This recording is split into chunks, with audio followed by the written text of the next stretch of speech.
Salam əziz izləyicilər. Bugün ağaçların əhənglənməsi barəsində danışaq. İnsanlarda belə bir fikir formalaşıb ki, güya əhənglənən ağaca qarışqa çıxmır. Bu doğru fikir deyil. Əhənglənən ağaca qarışqa çıxır və qarışqanın qarşısını almır əhəngləmə. Əhəngləmənin bir neçə müsbət cəhətləri var, bizə kömək edən cəhətləri.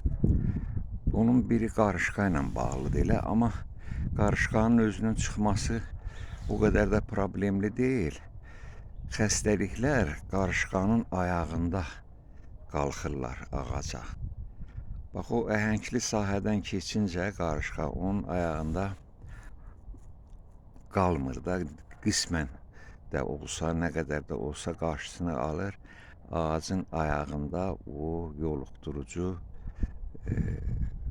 amillər ağaca qalxa bilmir.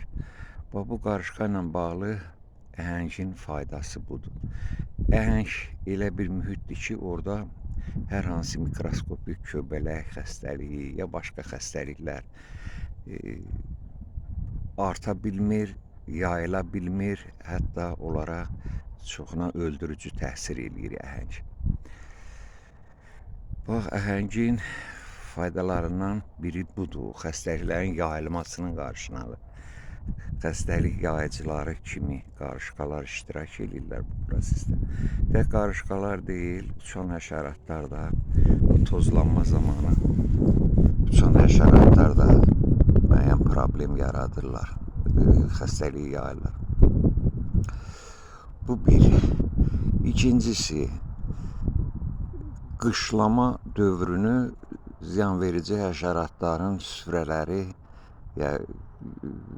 qabıqların altında gizlənir, qabıq çatlarında gizlənir və qışlama dövrünü belə başa vururlar. Əhəngləmə zamanı o əhəng nüfuz eləyir bütün o deşiklərə, yarıqlara qabıqdakı və orada qışlamaq istəyən nə varsa onu məhv eləyir. Quruyanda daşa dönür, özünüz bilirsiniz. Təbii ki, orada canlı qala bilməz. Mikroskopik də olsa öləcəklər. Bu, bunun başqa tərəfi. Bir cəhəti də var ki, qabığı gün işığından qoruyur. Ağacın qabığını gün işığından qoruyur o əhəngləmə. Bu da faydalı bir cəhətdir. Az əhəmiyyət kəsb eləmir, hətta çatlamadan da qoruyur. Payız vaxtı, yəni soyuqdan da, şaxtadan, kəskin şaxtadan qoruya bilir deyilənə görə. Və hardasa biraz inandırıcı görünür bu. Çox da qabıq çatlamır, çox da orada dəlmə deşiklər qalmır, dolu olur. Ümumiyyətlə, həşərat gəlir oraya girib yumurta qoymağa, nəyə həvəs göstərmir. Çünki hamar olur ağacın gövdəsi. Bu kimi faydaları var. Digər tərəfdən, əhəng ümumiyyətlə neytrallaşdırıcı maddədir. Bizim məhsulumuz da, bitkilərimizin inkişafı da qələvi turşu balansından asılıdır. Torpaq balansda olmalıdır. Turşuluğu çox olsa da məhsul götürə bilməyəcəyik, az olsa da götürə bilməyəcəyik. O əhəng ki, torpağa da düşür, müəyyən qədər torpağı neytrallaşdırır.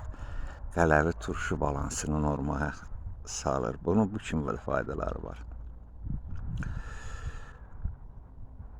Nə cür əhəngləmək lazımdır? Ən azı ildə 2 dəfə. Payız əhəngləməsi, bir də yaz əhəngləməsi. Payızda oktyabr, noyabr aylarında əhəngləmək lazımdır. Yazda da ağac oyanmağa başlamaz. Və bu 2 dəfəli əhəngləmə əhəmiyyətli dərəcədə bağda olan xəstəliklərin qarşısını alacaq, azaldacaq əhəmiyyətli dərəcədə. Təbii ki, bu tam kökünü kəsmir, dərmanlama da lazımdır.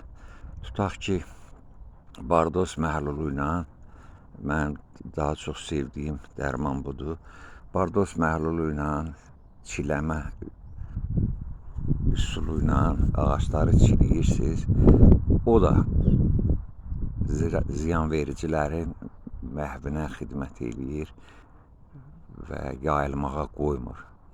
Çünki o ziyanverici, xəstəlik törədicilər küləklə də gələ bilir.